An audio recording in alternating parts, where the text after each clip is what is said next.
کوئی لڑکی اپنے ہونے والے شوہر سے یہ نہیں کہہ سکتی کہ جب تک میں آپ کے نکاح میں ہوں آپ دوسری تیسری یا چوتھی شادی نہیں کر سکتے. کیوں؟ کیونکہ دوسری تیسری یا چوتھی شادی کرنے کی اجازت اللہ نے قرآن میں دی ہے. سورہ نساء سورہ نمبر 4 آیت نمبر 3 میں اللہ نے دی ہے. اور مسلمان لڑکی کی یہ شرط قرآن کی خلاف جا رہی ہے. کس حد تک کہ اللہ نے سورہ محمد صلی اللہ علیہ وسلم کی آیت نمبر 9 میں کہا، 7 سے 9 میں کہا کہ یہ لوگ یعنی چند مسلمان ایسے ہیں جو اللہ کی نازل کردہ کتاب یعنی کتاب کے احکامات میں سے چند چیزوں کو ناپسند کرتے ہیں تو اللہ ان کے تمام نیکیوں کو برباد کر دیں گے. اور یہاں تک اللہ نے سورہ محمد صلی اللہ علیہ وسلم سورہ نمبر 47 کی آیت نمبر 25 اور 26 آپ پڑھیں گے، اللہ سبحانہ تعالیٰ نے فرمایا کہ یہ لوگ جو اللہ نے نازل کیا اس کو ناپسند کرتے ہیں اور غیر مسلمانوں سے مل کر کہتے ہیں کہ اس مسئلے میں تو ہم تمہارے ساتھ ہیں، ہم کو بھی یہ اسلام کی چیز نہیں پسند. تو اللہ سبحانہ تعالیٰ فرماتے ہیں کہ موت کے فرشتے کیسے ان کی روح قبض کرتے وقت ان کو چہرے پر ان کی پیٹھ پہ مار مار کر ان کی روح کو قبض کریں گے اور کہیں گے کہ کیسے تو نے اس چیز کو پسند کیا جو اللہ کو ناپسند تھی اور اس چیز کو ناپسند کیا جو اللہ کی پسندیدہ چیز تھی. تو ایسی کوئی شرط ہم نہیں رکھ سکتے. اس کے علاوہ صحیح بخاری جلد نمبر 7 حدیث نمبر 5090 میں اللہ کے رسول محمد صلی اللہ علیہ وسلم نے ایک بہت اہم نصیحت نکاح کے تعلق سے کی ہے. وہ کیا ہے کہ کوئی بھی مسلمان مرد نکاح کرنے کے لیے ایک دیندار لڑکی کو چنے گا اور اسی طریقے سے مسلمان لڑکی بھی اگر کسی سے نکاح کرنا چاہے تو کسی دیندار مرد کو چنے گی نکاح کے لیے. میں آپ سب کو بتا دوں میری جو بنیادی قرآن حدیث کی روشنی میں جو تعلیم اللہ نے دی ہے، دینداری سے مراد آپ کس کو لیں گے؟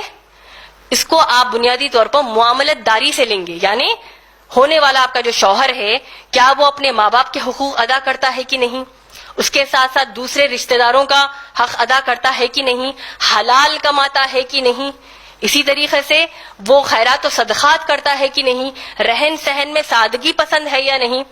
یہ معلومات کریے، نہ کہ یہ معلوم کریے کہ کتنا کماتا ہے، کون سے جہنم میں ہیرو کی طرح لگتا ہے، کتنی پراپرٹیاں ہیں، اس کو ترجیح نہ دیجیے. تو ایک بنیادی بات آپ سب کو بتانی تھی. اس کے علاوہ آپ دیکھیے اللہ کے رسول محمد صلی اللہ علیہ وسلم نے جو مہر کے تعلق سے ہم کو بتایا ہے کہ مسلمان عورت کو جو مہر جو اس پر فرض کیا گیا ہے کہ اس کا حق ہے لینا، لیکن ہم کو قرآن حدیث کی تعلیمات سے یہ سکھایا جاتا ہے کہ آپ مہر کو اتنا بڑا چڑھا کر مت لیجئے کہ رشتہ قائم ہونے کے لیے مشکل پیش آ جائے. یہ بھی ایک چیز ضروری تھی. میری تقریر کے دوران جیسے میں نے نکاح کے تعلق سے ولی کی موجودگی کا ذکر کیا تھا، اس میں ایک چیز کو واضح کرنا چاہتی ہوں، وہ یہ ہے کہ ولی قرآن اور حدیث کی روشنی میں اگر کوئی کہے کہ صرف باپ ہوگا لڑکی کا تو یہ بات غلط ہوگی. ولی اس کا باپ ہوگا ٹھیک ہے، لیکن صرف باپ ہونا کہنا یہ قرآن حدیث کی تعلیم سے ہم کو کوئی دلیل نہیں ملتی. مثال کے طور پر اگر کوئی مسلمان لڑکی اس کا جو مسلمان ولی ہے یعنی اس کا باپ ہے، مسلمان لڑکی کسی مسلمان لڑکے سے نکاح کرنا چاہتی ہے اور ولی جو ہے وہ اجازت نہیں دیتا، نہیں مانتا، تو اسلامی حکومت کے تحت جو قاضی ہوتا ہے یعنی اگر عام اعتبار سے بھی حکومت کے تحت جو قاضی ہوتا ہے وہ لڑکی کے دوسرے لازم شرائط کو پورا کرتے ہوئے نکاح پڑھوا دے گا. کیوں؟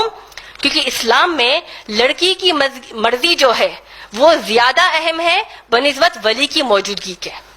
یہ ایک بات بھی آپ کو بتا دینا چاہتی ہوں.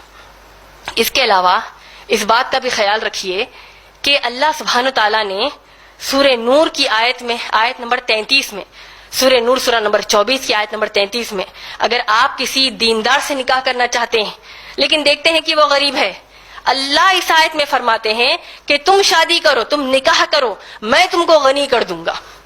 یعنی اگر کوئی مسلمان عورت دیکھے کہ جس سے وہ نکاح کرنا چاہتی ہے وہ دیندار ہے لیکن وہ غریب ہے تو اس کو چاہیے کہ انشاءاللہ وہ نکاح کر لے، کیونکہ اللہ اس مسلمان عورت کو اس مسلمان مرد کی زندگی میں خوب خوشیاں، خوب انعامات کا اللہ اس کو ذریعہ بنا دیں گے. تو یہ انشاءاللہ بات کا لحاظ رکھیے. اسی اعتبار سے جیسے میں نے کہا کہ مہر بڑا چڑھا کر مت لیجیے، جو منیمم مہر جس کو آپ کہہ سکتے ہیں. احادیث میں جیسے لوہے کی انگوٹھی کا ذکر آیا ہے، صحیح بخاری جلد نمبر 7 کے بے شمار احادیث میں آیا ہے. ایک صحابیہ آئی، اللہ کے رسول محمد صلی اللہ علیہ وسلم سے کہا کہ یا رسول اللہ صلی اللہ علیہ وسلم میں آپ سے نکاح کرنا چاہتی ہوں. اللہ کے رسول صلی اللہ علیہ وسلم نے کچھ جواب نہیں دیا. 3 مرتبہ صحابیہ نے پوچھا، 3 مرتبہ بھی اللہ کے رسول محمد صلی اللہ علیہ وسلم نے اپنی سر کو نیچے کر لیا.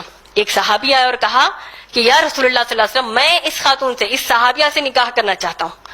اللہ کے رسول محمد صلی اللہ علیہ وسلم نے آج کی طرح، آج اگر ہمارے ساتھ کچھ ایسا واقعہ پیش آتا تو ہم لڑکی سے پوچھتے کہ جہیز دینے کے لیے کیا ہے. اللہ کے رسول محمد صلی اللہ علیہ وسلم نے صحابی سے پوچھا کہ مہر دینے کے لیے کیا ہے.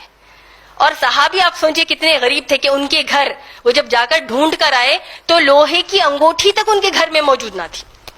تو اللہ کے رسول محمد صلی اللہ علیہ وسلم نے کتنا پیارا مہر طے پایا کہ جتنا قرآن آپ کو یاد ہے وہ قرآن اس صحابیہ کو یاد دلا دینا نکاح کے بعد، یہی اس کا مہر ہے. تو ماشاءاللہ اللہ کی توفیق سے بھی جب میرا نکاح جناب عمران سے جب ہوا تھا تو میں نے بھی مہر کی یہی مانگ کی تھی کہ وہ مجھے دعوتی کام کے لیے دائی بنا دے. الحمدللہ تو یہ چیز مہر کے معلومات الحمدللہ ہم کو ہو گئے.